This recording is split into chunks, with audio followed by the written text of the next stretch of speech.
This conference will now be recorded.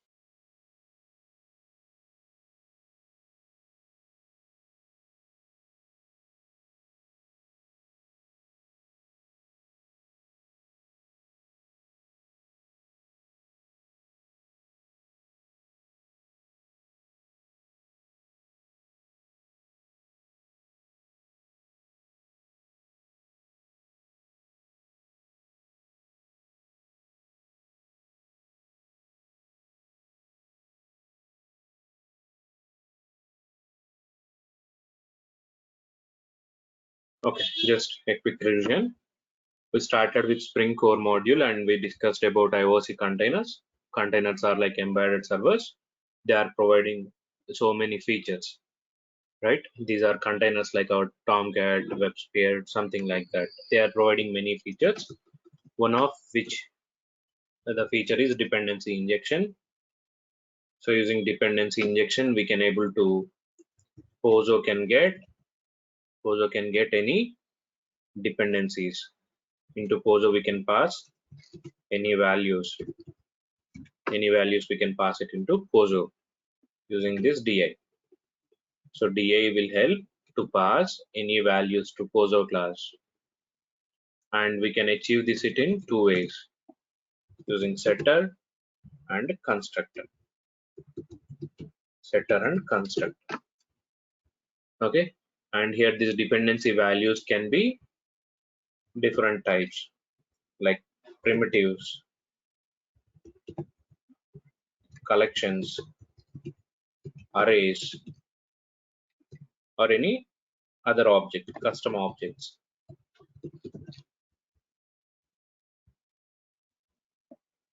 Custom objects. So this many we can able to inject either using setter or constructor. Till now we thought about setter. Okay. For dependency injection we thought about setter. So now we will see about constructor. If you want to inject something using a constructor, how to do that constructor based dependency injection. Okay. So just wait for other folks.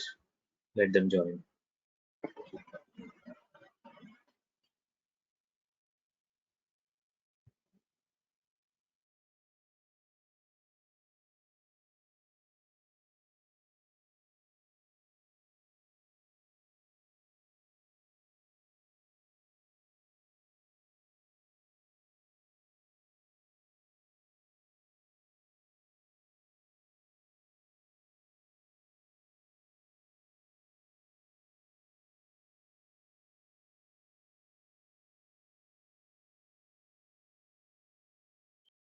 And the main point is dependency injection, right?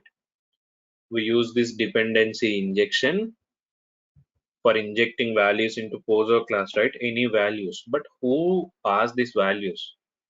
For whom this dependency injection is useful? For whom this IOC is useful? Who will deal with them? Only developer. Okay. So developer inputs any values or development feeds. Your development feeds or development inputs, or you can say configurations. Configurations. This stuff only we are going to inject it into posers. Okay. So what we are going to inject finally, any values which means the development feeds or configurations. Dependency injection is for injecting development feeds. Who will inject them? Who will do this? Only developers, right? While development time, developers only will do this. So don't consider the dependency injection for end user. So I implemented an application and don't ask me how that end user will pass values through XML.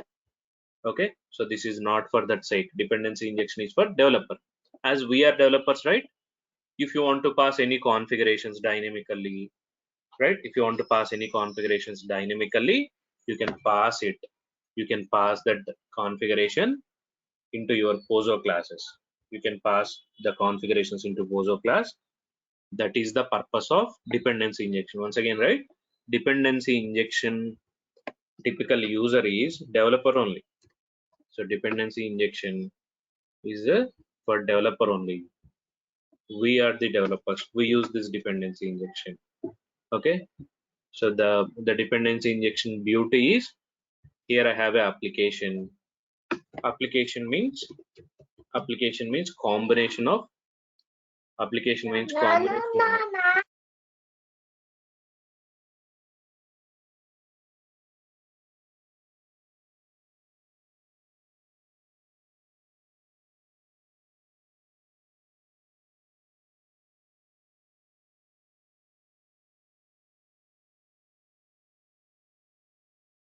So here I have an application. Okay. Here I have an application.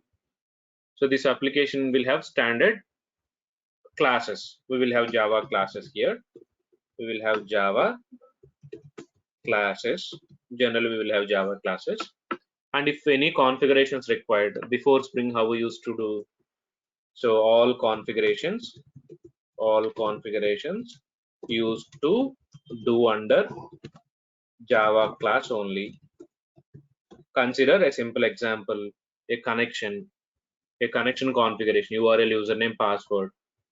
If you want to open a connection, we do all that connection configuration inside Java class only. Class dot for name, driver manager dot get connection. So we used to write our code that way inside our Java class only. We used to write inside our Java class only an example like a JDBC test. If you have, we used to keep all the drivers coding class dot for name, right, the typical lines which we used to write, all the configurations, driver class, all this stuff we used to do through the code only. Who used to put this configuration data? So you consider this configuring this driver, right, configuring URL. So this is the configuration stuff.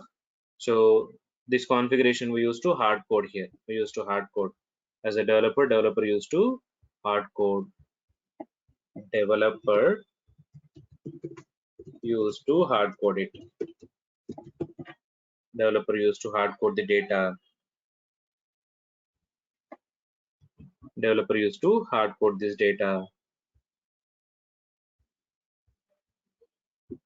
Okay. So what is the problem if I do that? Whenever you need changes, when you want to change the driver to new updated version, if you want to change your database username passwords, you have to go every time edit your classes. You need to disturb your classes and you need to do the changes. Okay. If you see straight away, this is the basic problem that we see. This is the basic problem that we see. At runtime, we couldn't able to pass anything. At runtime, if you want to pass something, we cannot able to pass. All configurations are all configurations are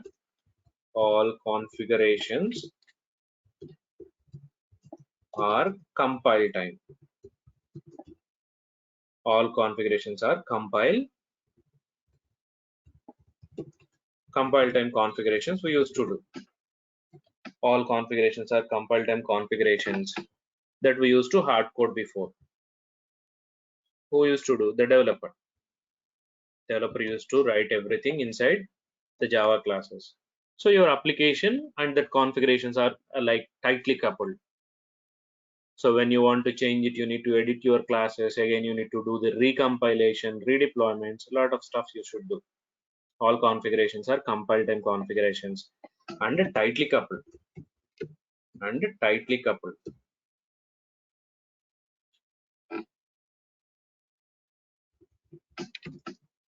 Tightly coupled. Your configurations are compile time configurations and they are tightly coupled. So using this dependency injection through Spring, what we are doing, we are avoiding this. We are not doing this. We are not doing these configurations. We are not passing this drivers information, static information. Instead, what we are doing when you use Spring, we are passing these values from Spring XML file. We are passing such values from Spring XML file using Spring XML file, right? Using our Spring XML file, we are passing all the drivers information from here. All the driver, URL, user, password, all that information. Not only this, an example, right? So you could able to pass this data from here to here. So this style is runtime configuration. This is kind of runtime configuration. These configurations will pass to your class at runtime. And as this is XML file, or else we can pass this data from some other properties files also. You can configure this data in this meta files like XML files or configuration files, so that you can change your data whenever you want. You can change your data from your application, right? You can go to your application and edit XML or edit your properties, and you can change the data. You need not to recompile it. When it is a XML based configuration or properties based configuration, you need not to recompile it. So just you change it, that's it. That will reflect in your code as it is runtime configuration. Okay, so this is what we call dependency injection. So here your application, all configurations are runtime configurations,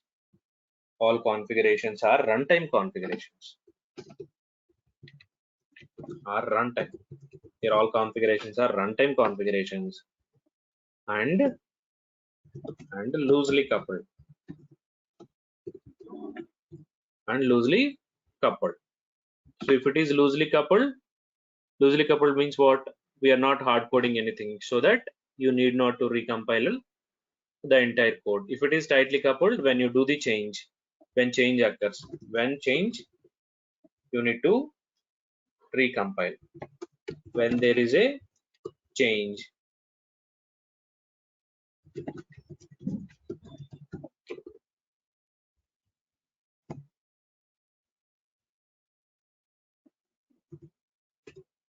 you have to recompile and redeploy.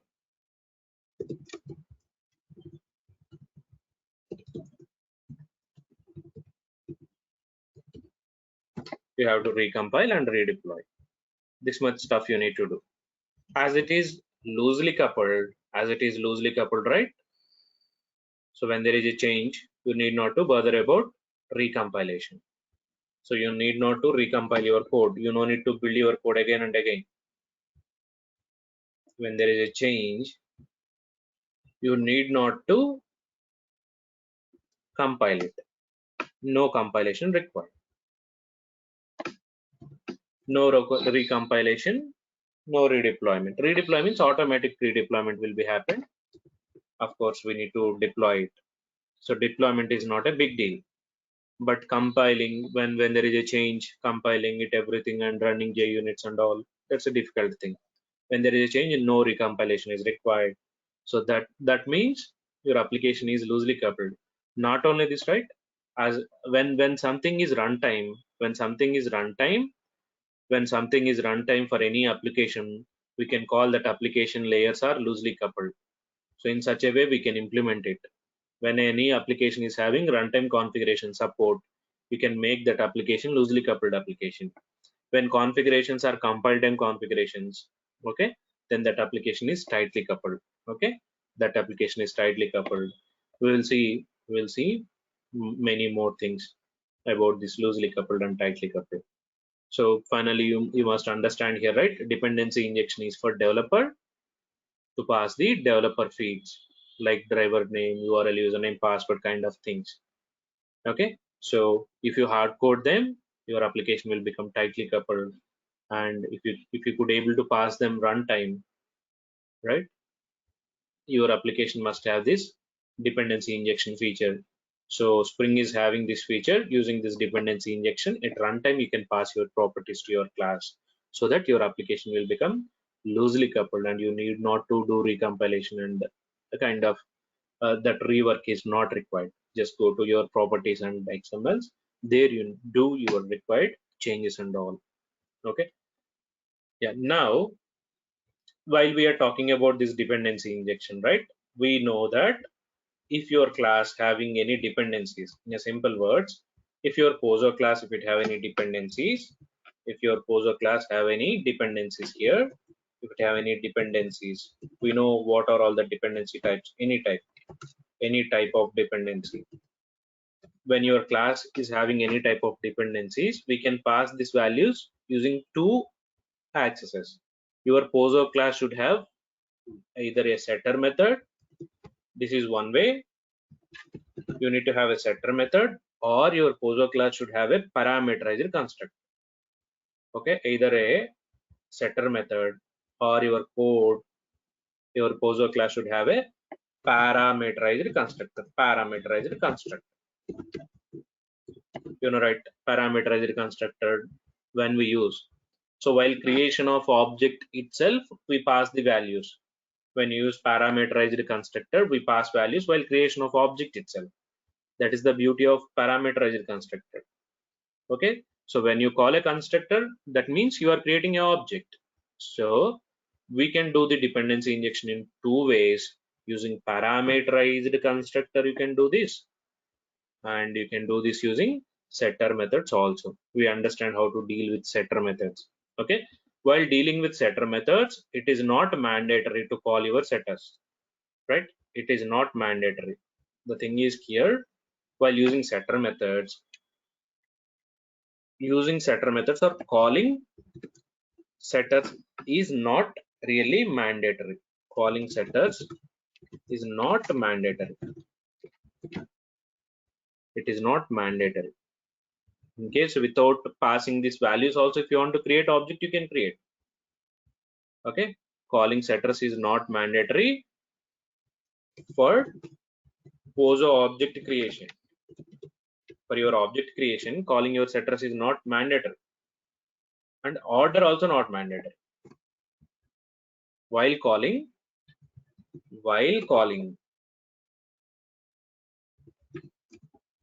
setters, order is not mandatory. Order is not mandatory.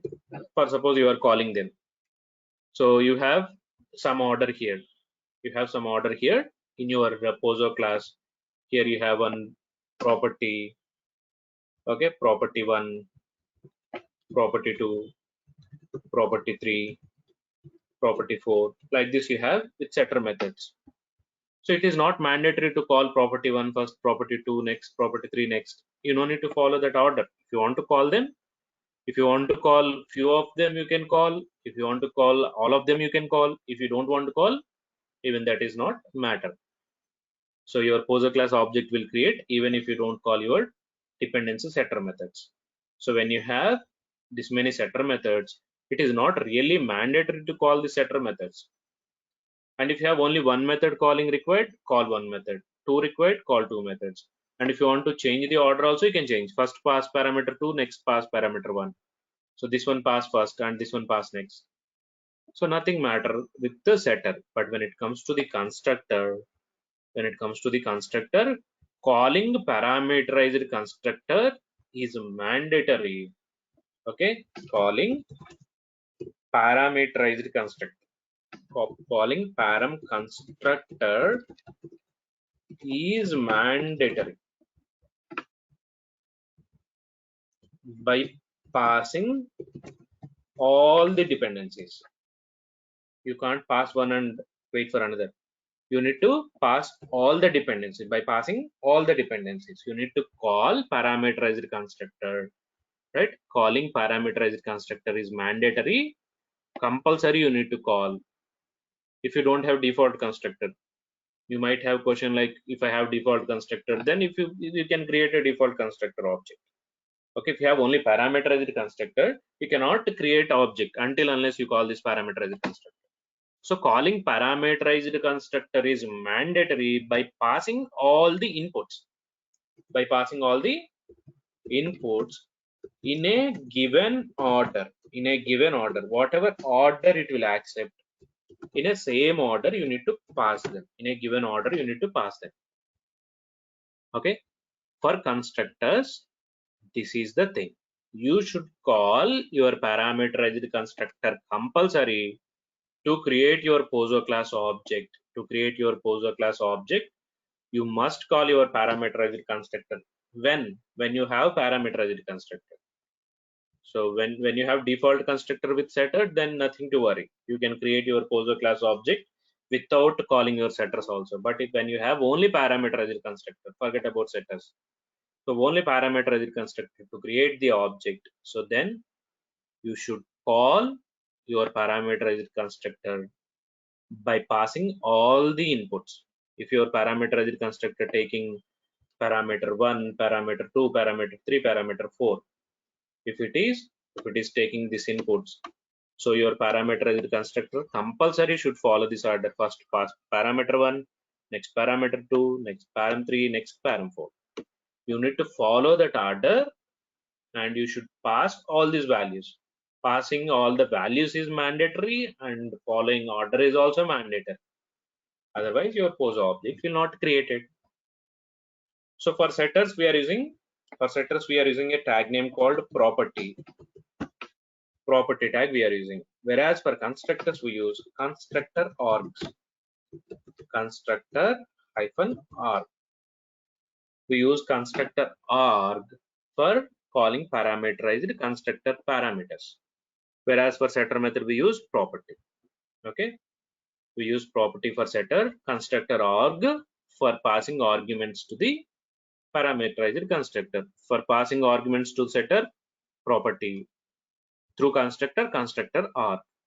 Okay, we'll give a simple example here. Open your Eclipse.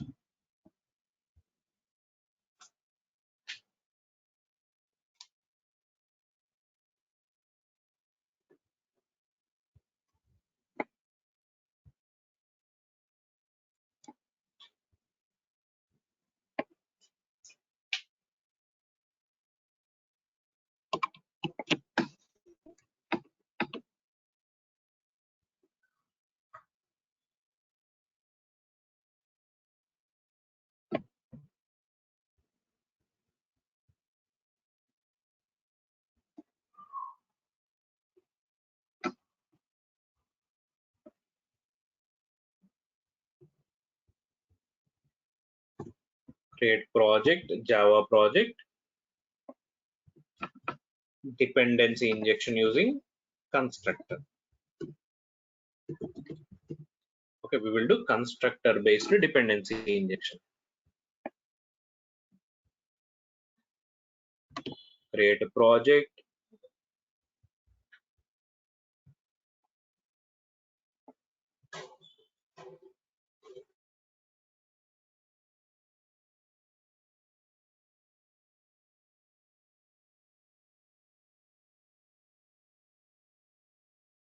Add jar files.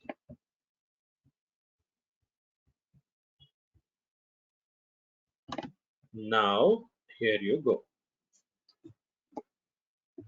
I'll create packages or a package beans.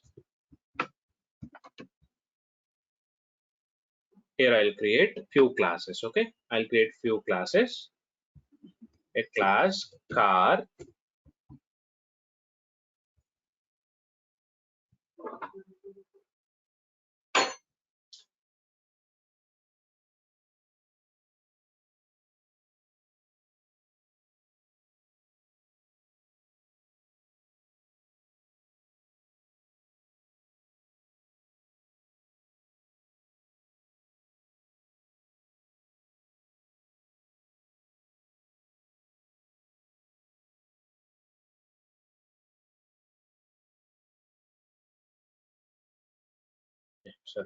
so I have a car class, a class car I have, and this car it have some dependencies: private string car name, private string make year, car make year, and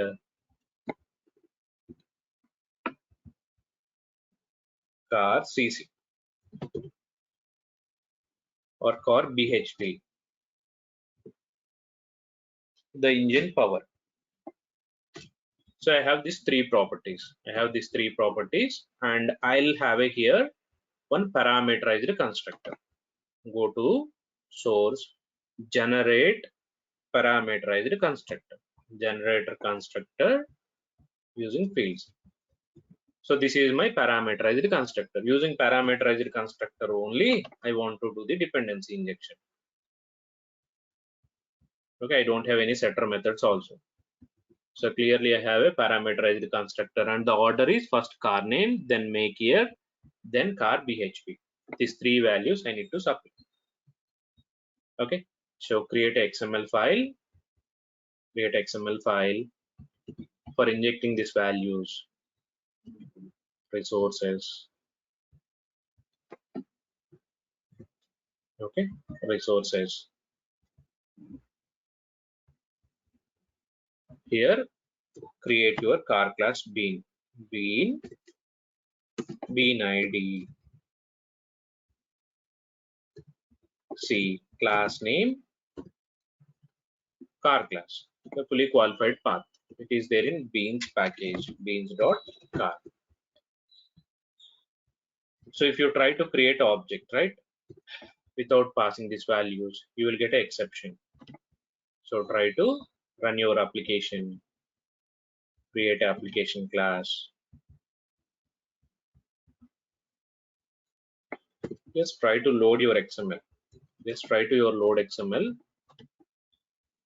So see what will happen when you try to load your XML, right? It will try to create car object and it will fail. So it will fail. The reason is it will not have any default constructor. So cannot be instantiate the bean class car, no default constructor found. It is saying no default constructor. Fine. So as no default constructor, it is unable to create object. When you mention something a bean class like this without passing any arguments, it will consider this as a class which is having default constructor. As you don't have default constructor, it is unable to create the object. So as I have only parameterized constructor with the given order, car name, make year, and BHP, you need to pass that values compulsory here. How to pass that values? Using constructor arg tag. Use this constructor arg tag, pass value here. So you should follow compulsory an order. As I said, you need to follow compulsory an order here.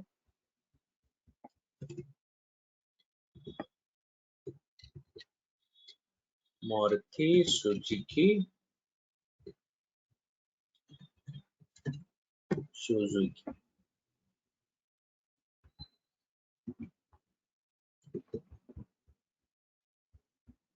car name, make year. The next value is make year, and the BHP.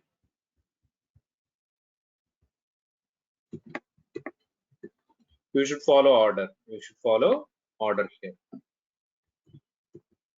115 BHP.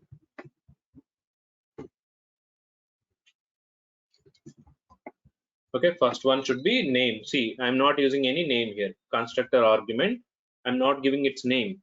There is no scope for giving name. You need to follow order only. So just values we need to pass.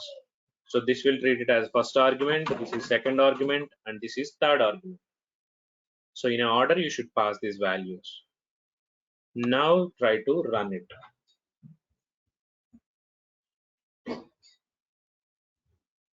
See, no exception, which means your object is created. Try to get that object and print it. ap.getBean.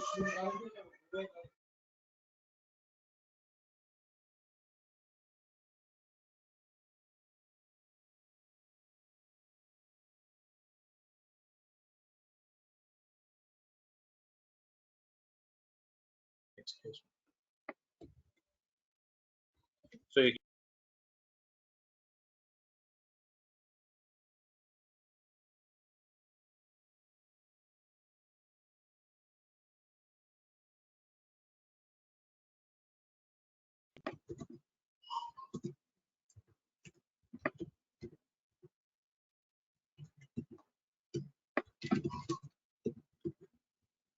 so print it.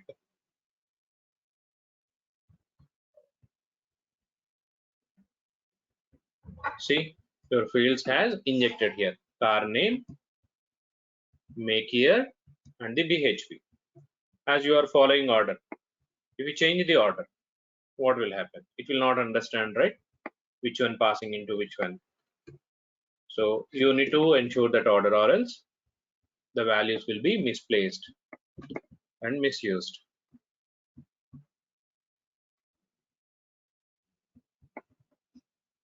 See what happened now. Make here become BHP. BHP became make here. So you should follow compulsory order. What if I don't want follow order? What if I don't want follow order? I pass them here anyway. Now I don't want to change this. Still I want to continue with it. So in that case, what you need to do, we have index one property here. When you don't want follow order really, we have an index here, which is falling into which index you need to mention here. So first is name. So this is the first index. And the next is make here, second index. And this is the third index. As index starts with 0, I think you can put 0, 1, 2. So now you need not to worry about this order. You need not to follow about order as you are using indexes. Now see the output. Car name Maruti. Make year became 2015 and this is BHP. So if you see here, we given using index. When you use index, you need not to follow any order, but it is mandatory to pass all the parameters. I given index 0 and index 1. Okay, index 2 value I have not given here.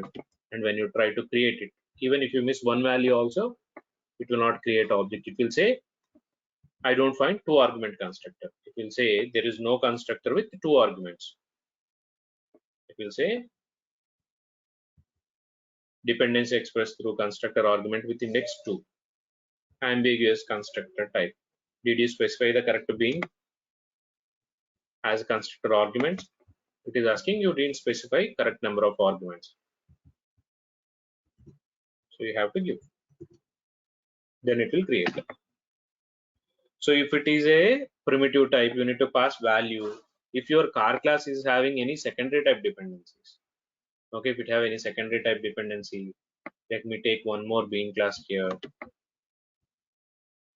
Car, one more class, fuel,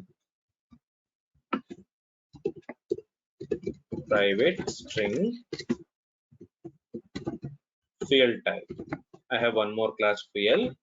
There I'll use setter and getter.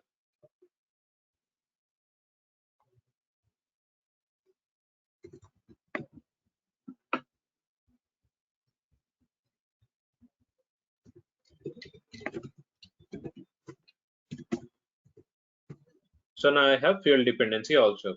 Where do you want to pass this as a first argument or last argument? Your wish. You can place this argument here. This is secondary type. This is secondary type. Wherever you want to pass it, you can pass.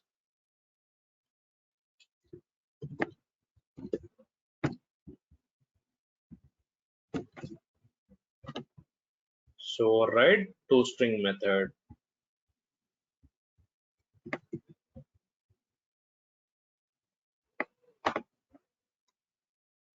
Here also I'll create a toString. Okay. Now for this car, I need to pass one more bean as a last argument. Okay. So fuel argument we need to pass. Fuel is having a setter method. So you know how to call setter method of fuel. Property fuel type.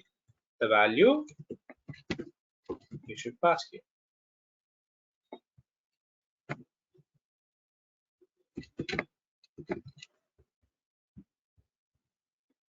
And the last argument, the fourth argument is not a value, it's a reference. What is your reference ID? F. You should pass that here. Okay. So my car class is having some secondary dependency, which is fuel. Okay, secondary type or custom type dependency. So that custom type dependency I'm passing using reference, and the order is this is the last one. So the fourth index, into the fourth index I need to pass my object. Now run again.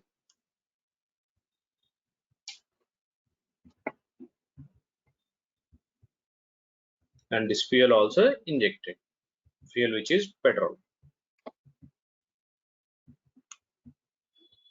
Are we clear how to do constructor dependency injection? Yes, Naveen. Yeah. So this is how we can handle dependency injection. If you have any poser class, right? If you have any poser class, if it have dependencies, the dependencies we can pass it in two ways. And to whom this dependency injection concept is for? Developers. Developers can able to pass values from configuration files so that they can make their application loosely coupled. They can make their application loosely coupled, and don't think this from user point of view. Only for developer feeds, developer inputs, or developer configurations we do through this mapping file. Okay, so this is all about dependency injection. This is all about dependency injection. Okay, now we will start about life cycle methods. Okay, bean life cycle methods, though we not use that much, but okay, as it is a simple concept, let us go through it.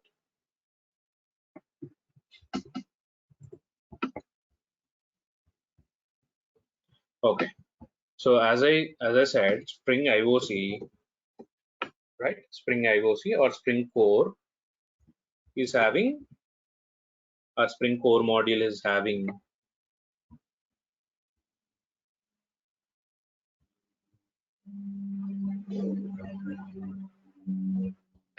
IOC containers. Spring Core module is having IOC container. We were talking about this IOC containers as IOC containers are built-in containers. We said IOC containers as built-in containers. They will take care of object creation, dependency injection, that stuff, right? So when you want to compare this with Tomcat, okay, simple Tomcat I'll take here. Tomcat is also a container like your IOC container. Tomcat is also a container like yeah, WebLogic. Consider anything, right? Tomcat or WebLogic. So when you are using Tomcat and when you implement your application using servlet, okay, Tomcat will deploy servlet classes. You can use servlet classes and you can deploy them into Tomcat. For building web application, we generally use them. Okay, we generally use servlet classes for building web application. We deploy them into Tomcat. Okay, so when you deploy a servlet into Tomcat, and when you click on start, right? When you start it, what will happen? When you start it, what will happen? When you start this Tomcat container, first it will read web.xml. It will read your application web.xml. Then first step, it will create servlet object. It will create servlet object. Once after reading your XML, it will create servlet object. And second thing, it will call lifecycle init method. There is a method for init and destroy. There is a lifecycle init method. That lifecycle init method it will call. Okay, the lifecycle init method it will call the lifecycle init method. And until unless we stop it, the container, it will not call. Until unless you stop the container, it will not call. Until you call this stop, it will not call destroy method. There is a destroy method also inside servlet. The destroy method will be called. At the time of stop. It will call life cycle destroy method. It will call life cycle destroy method. There is a destroy method that it will call. Generally, we use this init method or destroy methods. This init method is for doing some kind of initializations throughout your class, right? Only one object it will create. It will create servlet object that is also singleton. Only one object it will create throughout Tomcat container. So For that object, if you want to pass some configurations, if you want to do some initializations, we do all that initializations here. Let's say if you want to use one single connection object throughout the application, that connection configuration or connection initialization we will do here. Connection initialization logic we do here, and connection cleanup logic we do here. Cleanup or connection close, whatever it is, right? So inside init method we do kind of initializations. These initializations will happen at the time of your container's startup itself. When you start your container, your application initializations also will be done. So the initializations will help for your application only. So some any kind of initializations you required, do it under init method. And when you call shut down your container, all the initializations will be cleaned up. Let's say if it is utilizing some connections from database, all that connections will be utilized throughout the application until you shut down it. Let's say you started it today and later 1 month after you are stopping it for doing some redeployments. Then that time only it will call the destroy method. Until then, whatever initialization has done in init method, that initializations will be alive. You can use that until its lifetime. Similar way, your IOC container also is doing the same thing. IOC will read, when you call start method, it will read XML file, any XML, whatever you name it. It will read XML and then it will create objects. It will read XML. It will create POSO classes, objects. It will create XML. I mean, it will read XML and it will create POSO class objects. Once after that, right? Once after that, your IOC is having one more feature. First, it will create object. Then it will do dependency injections. It will do dependency injections. It will do dependency injections. It will do all the DIs. It will do all the dependency injections. Your IOC will do all the dependency injections. The next what it will do, it will call lifecycle methods. It will call lifecycle init method. So do we have that init method kind of scope here? Yes, we can implement this lifecycle init method. Same kind of purpose. If you want to do any kind of initializations for lifetime, you can do that lifecycle initializations under init method. Until unless you call this stop, it will not call the lifecycle destroy method. Destroy will call when we stop the container, when we close the container, when we close the container. Until unless closing your container, until unless closing your container, the destroy method will not call. So inside destroy only we do all the cleanup operations. So this is how you can compare with Tomcat. Okay, your IOC container is capable to create objects, then it will do dependency injections, and once after dependency injection it will call lifecycle init method. After dependency injections, if you want to create some connections, consider you have a DB class here and you injected DB properties using dependency injection, and using lifecycle init method you want to create a connection. So using init method you can create connection, and that connection you can use it for lifetime. When you shut down your container, then only it will call destroy method. Until unless you call the shutdown destroy method will not call. That's how IOC will work. Okay, here we will use configurable application context. Configurable application context as a IOC container. Configurable application context as a IOC container we utilize for this maintaining life cycles. We use this one. In general, you need not to bother about it when you implement a MVC based application. Internally, that web application context is capable of it. So you need not to worry about it. Okay.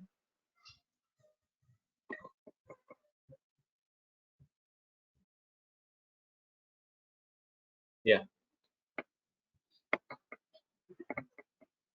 So we have three approaches to implement this lifecycle methods, right? Spring given three approaches.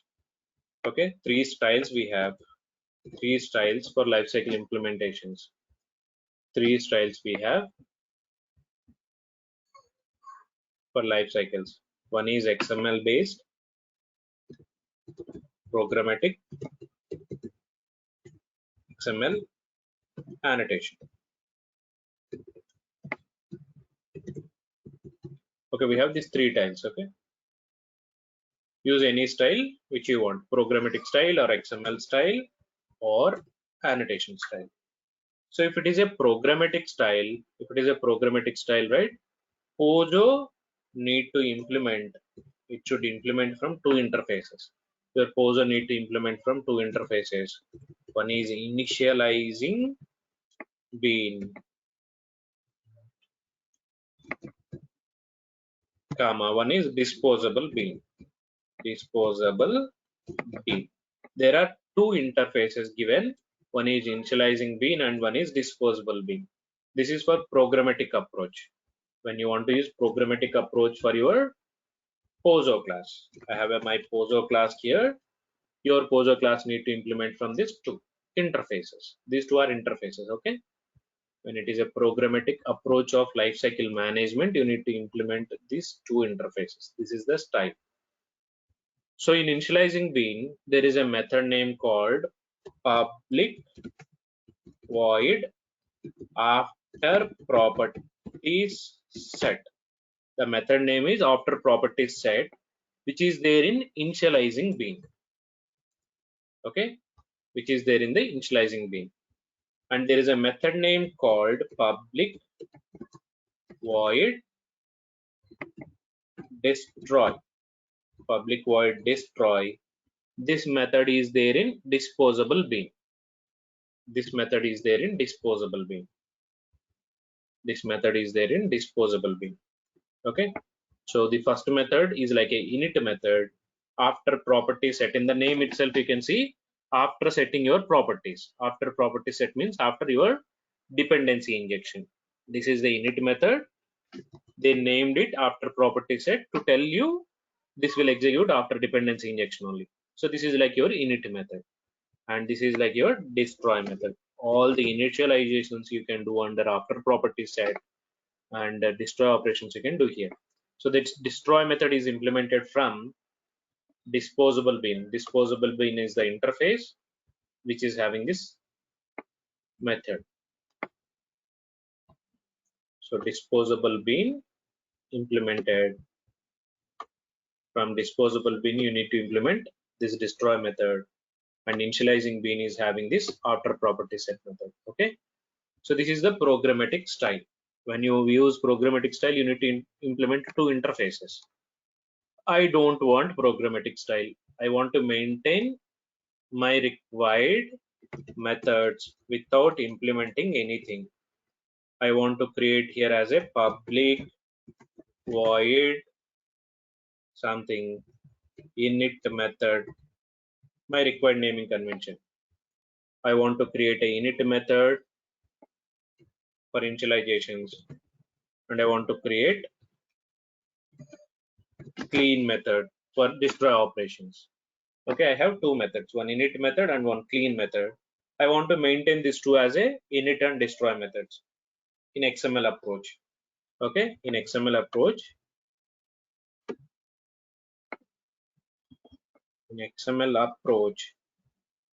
I want to maintain these two methods. So how do you maintain it in your Spring XML file? While configuring your bean class, bean class, we generally configure our Pozo class here.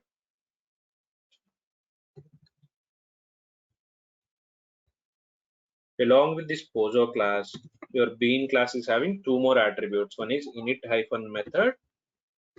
Here you can configure your init method name.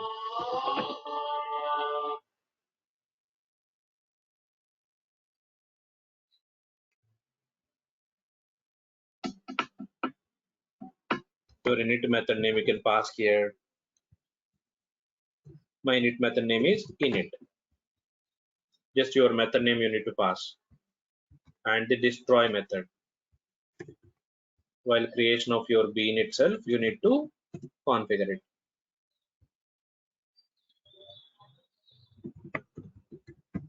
destroy method clean. That's it. Now these two methods will be treated as init method and destroy method. You need to use these two attributes, init hyphen method and destroy hyphen method. Init hyphen method for init method configuration, destroy hyphen method for your destroy method configuration. If it is a XML approach, I don't want any XML configuration. I just want to maintain it through annotations. The third style with annotation, you can achieve it. In a third case, what we need to do is we put annotations. Which annotations we need to put? On top of your init method, on top of init method, there is an annotation name called @post construct.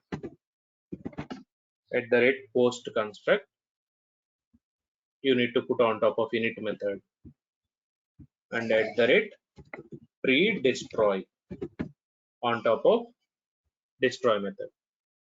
Okay, post construct pre-destroy. Post construct is for init method, pre-destroy is for destroy method. That's it.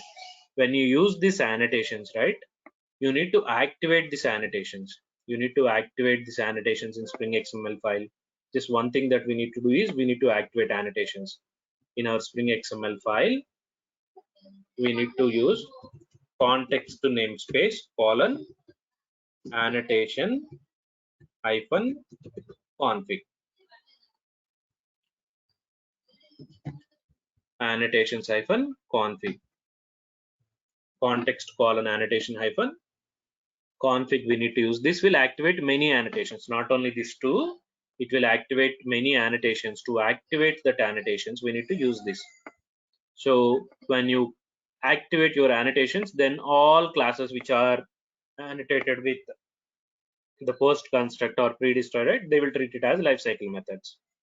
Okay, so this is the more interesting approach, annotation approaches.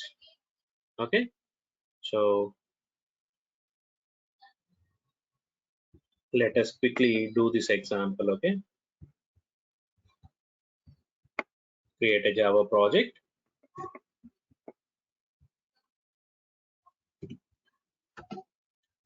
Pozo life cycles.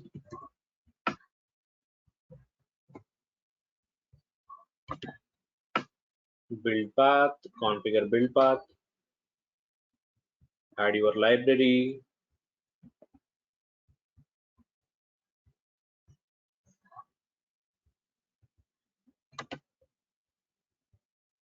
Let me create a beans class. Here write a Pozo class, student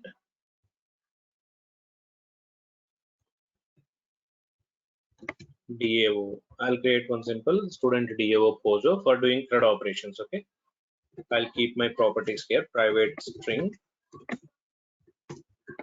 driver name, URL, username,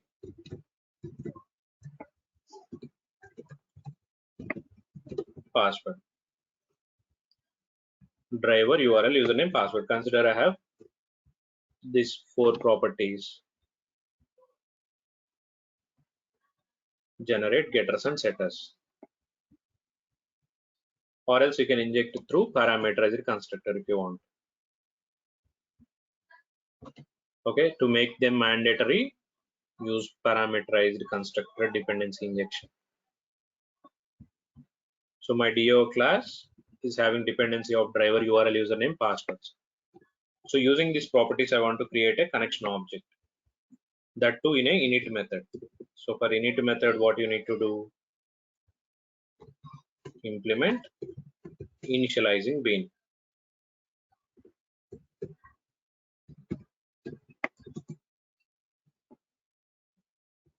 Initializing bean. So initializing bean will ask you to override after property set method.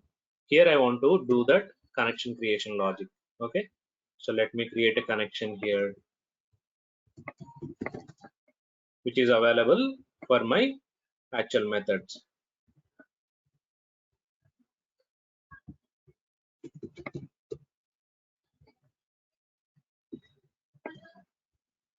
I'll create connection here. Try catch.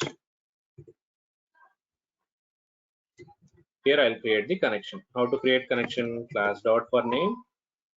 You have driver class name. Connection reference equal to driver manager dot get connection. URL username password. Now this is the init method. It will generate connection. This is the init method. It will generate connection.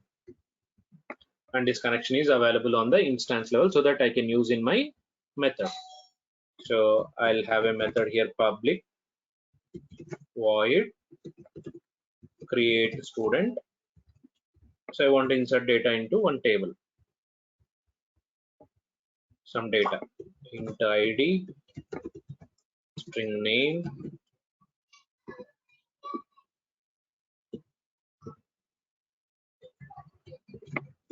email, address,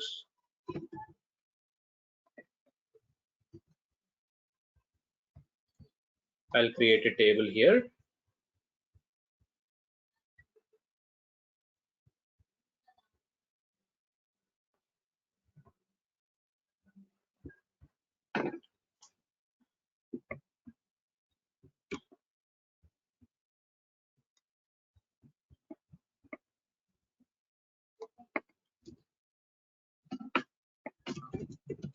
Create table, student 830, id number, primary key, name varchar 2 of 50,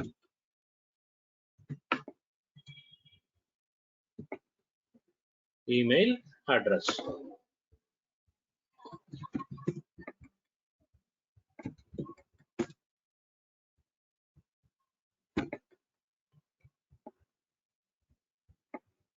So into the student 830, I want to insert records. Okay, so you know how to do that. Try catch. Here use connection dot prepare statement or create statement.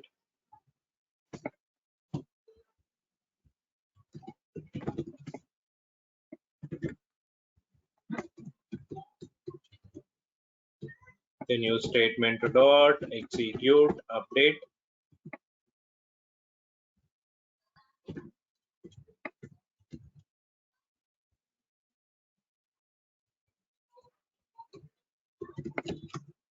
Insert into student.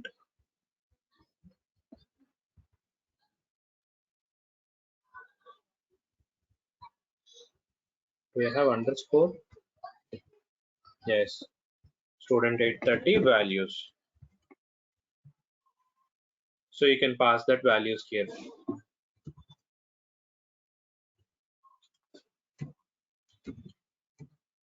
ID,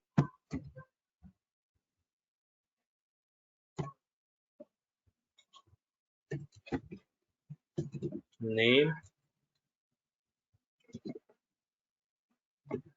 email address.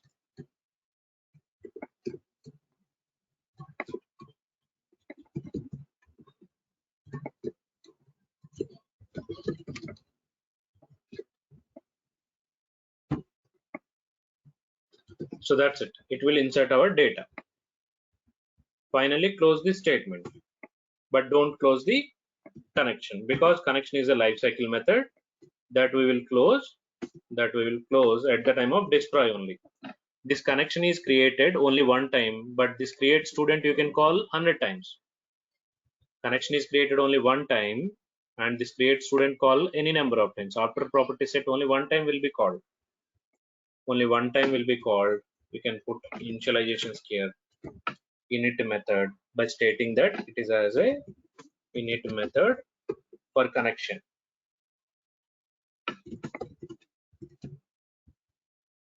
Now I have initialized here only one time this will execute, and this method will execute every time for user, and I need to clean up this connection when my application is shut down.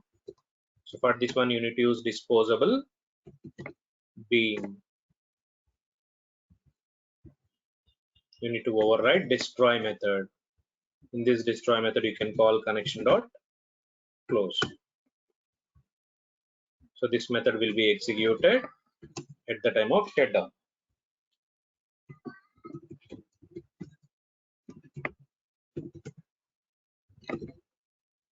After shutdown, when you call shutdown, this will be called after shutdown or when shutdown. Okay. Now my DO class is having 4 dependencies through constructor, and it is having a init method using initializing bean and disposable bean for destroy method.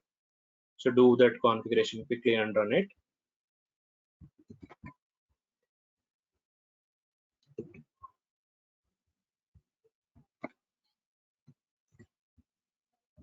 Student to DAO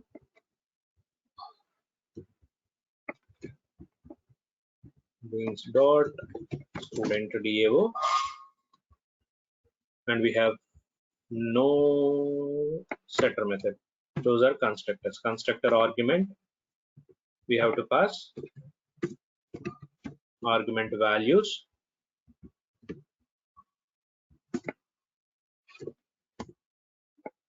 First is, we need to follow order. Okay, the first is driver, next is URL, then username, password. So whatever database you want to use, rkill dot adbc dot rkill driver.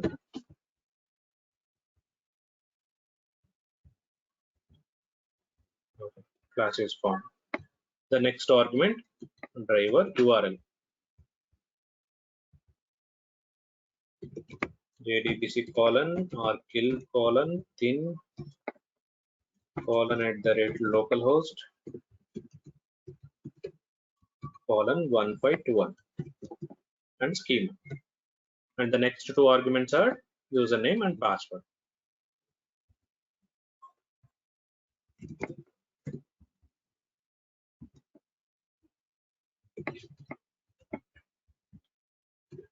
Fine. So these values it will inject into setter methods, and that values will be available in your lifecycle init method.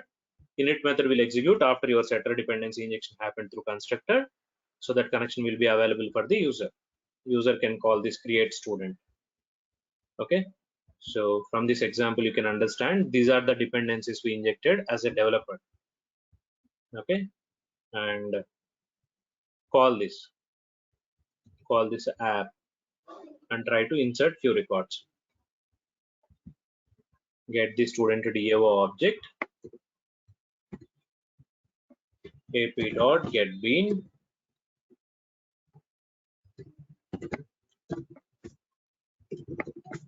student DAO,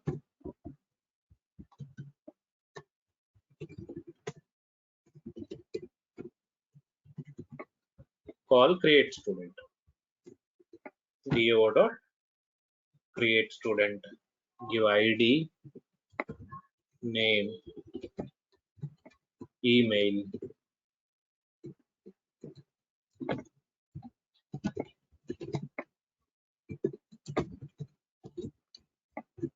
so insert as many as you want. So user can call till its lifetime until your server shut down. User can call any number of times to insert the data. User can call any number of times to insert the data here.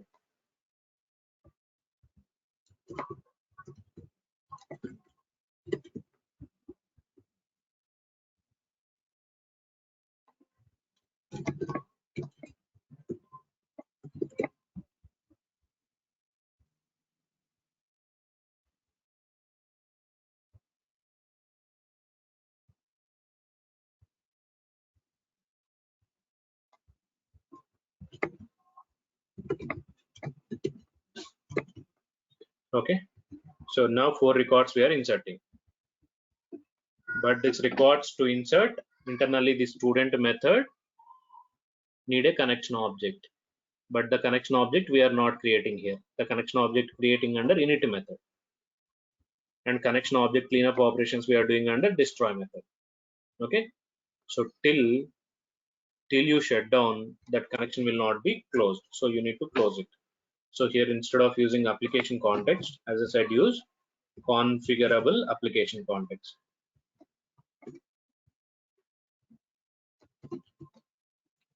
Okay, using this configurable application context, you call to shut down. To shut down IOC close method. When you call close method, it will shut down it. Okay, run it.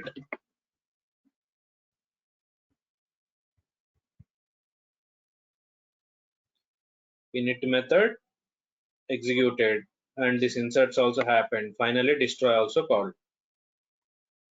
after shutdown. And between, did we get these records into table? Select star from student 830. No data found, which means something went wrong. What might be inserted into student table values? We need to commit the transaction. Default or auto committed.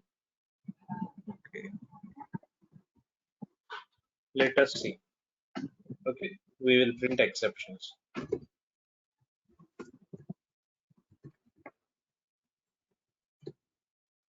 We might have some exception, right? Let us insert into student 830 values. This looks good.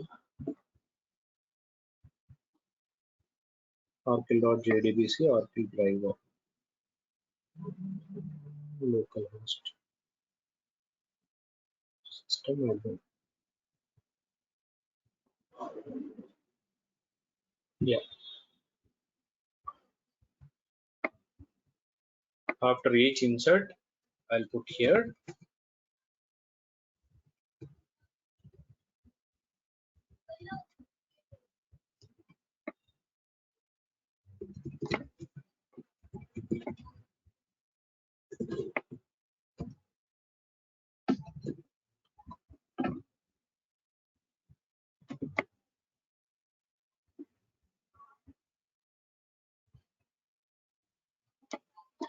Okay. So I'm seeing the problem in missing comma in the query. ID, comma, name, comma.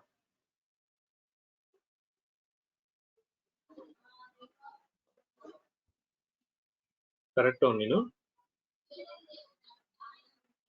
That email is not ended with comma. Single quotes, right? Yeah. This one is missed. Yeah. Now it's good.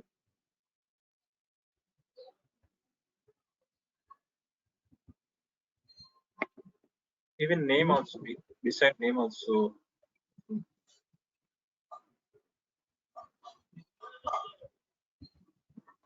ID, name. Oh, Prior to okay, comma. okay. Okay, yeah, yeah. So this is for name, email, and address. Okay. Fine. Even beside ID also, it was missing. ID is integer. For integer, the single quotes not required. Okay, for Ravi, Vaibhav, Karan, and Shruti, the data inserted successfully. Init method executed only one time, and these are the user input methods executed 4 times. And finally, when you call shutdown, destroy method called. Okay, so must be records inserted here. So your records went to database. the records get saved into DB. Okay. So your lifecycle methods executed. You understand the importance, right? For every time insertion, I am not creating connection. Connection only created at one time only. And until its lifetime, right? Let's say 1,000 records or 1,000,000 records or billion records are getting into saved using this insert method. Only single connection it will use, which is initialized on init method. Okay, and we are closing when server is shut down. So this server is going to shut down when you call cap.close. Until that, it will not close it. Okay, so this is how you can maintain life cycles in a programmatic approach. Same code. Okay, I'll create two more classes: student DAO XML. Just I am renaming into XML. When it is XML, right, you need not to implement them. You need not to implement interfaces. So put any method name here: connection init, connection destroy.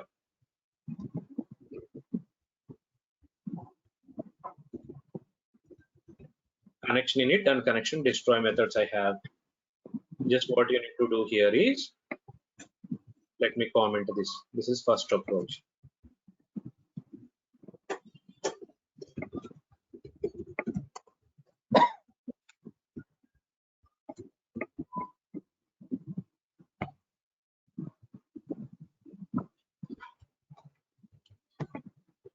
While you practice, just uncomment it and try each one. For the second approach,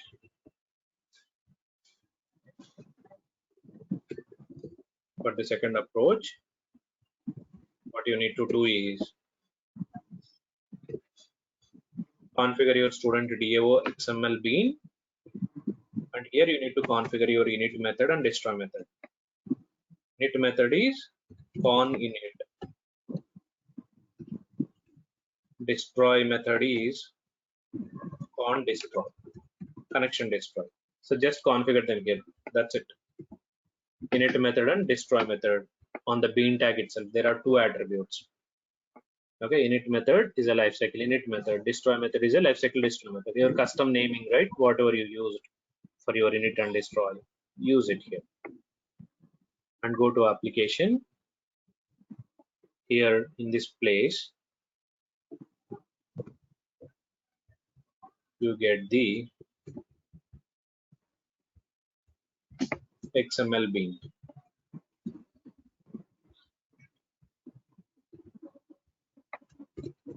And do the same CRUD operations. Already we inserted, right? This records 5, 6, 7, 8.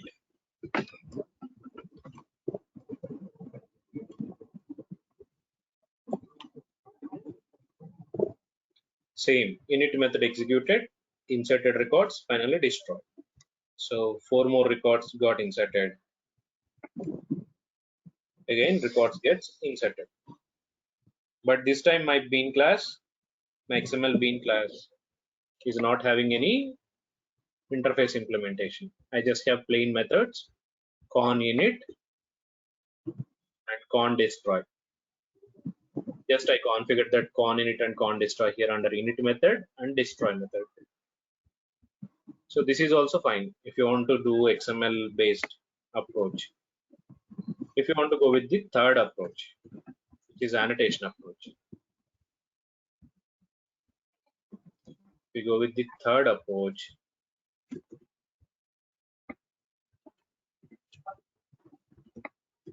Which is annotation approach.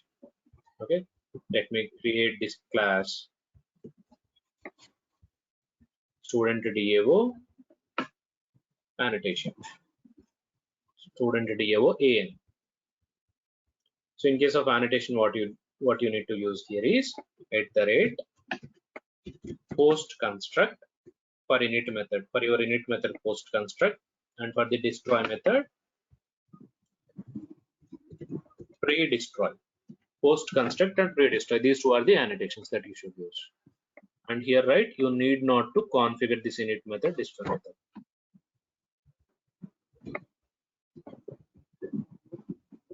This is the third approach. But you need to activate them carefully. You need to activate them here using, you need to activate them using XML namespace, or else there is a post constructor class. We can use that one also. Let me see what is that class name is.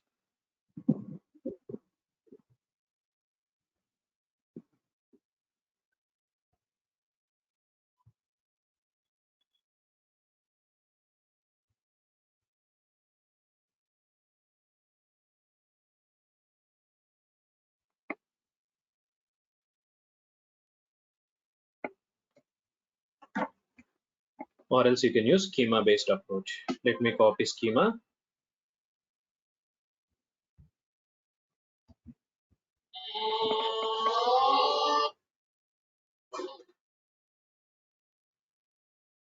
Just a minute. Hello.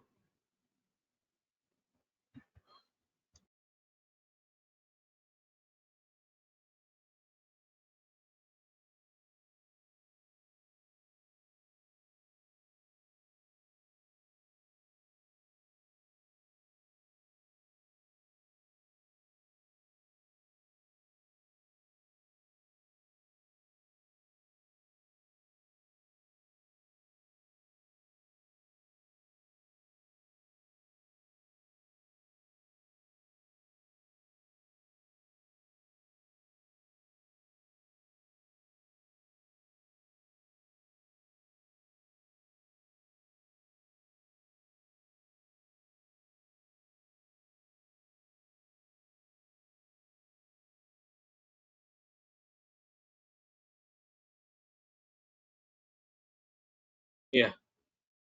So we need to activate the annotations, right? As I said, we need to activate the annotations. To activate it, we have one bean post processor class. You can use this class, or else we can go with schema based approach. We'll show you that schema later. So configure this class auto wire annotation. Oh no, not auto wiring, right?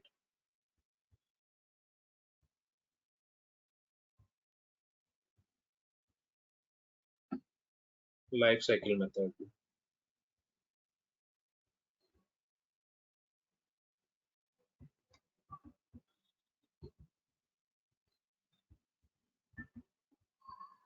Yeah. So this is the class common annotation bean post processor. There are post processor classes. We use them generally. We use them to activate annotations. As I'm using annotations here, right? So create this poser class also. Internally, it will activate your annotations. Common annotation being post processor. Otherwise, as I said, right, we have context namespace. We can use that here. Okay, we will use context colon annotation hyphen config. This is the another style. Okay, we will see this. For time being, I'm using this post processor only. This can also be activated. Now get the data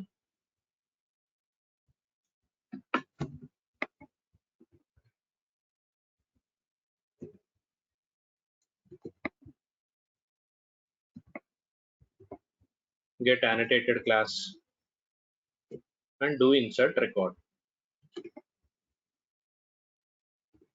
Record 9, 10, 11, 12. Now also behavior will not change. It would be same init and destroy method, init method, and your insert method, and finally destroy method. So just you used here in this style, you used annotations for your init method, post construct. For destroy method, you use pre-destroy. And just you activated that annotation using common annotation being post processor, or else using context colon annotation hyphen config also you can do that. Okay, so yeah, so this is how you can maintain lifecycle methods even using your IOC container also. Your IOC container is capable to maintain this life cycle methods as well. Okay, mostly in our development we will not use this, but if you have any such initializations required, right? Initializations and cleanup operations, you can go with this life cycle methods. Okay. Any doubt so far?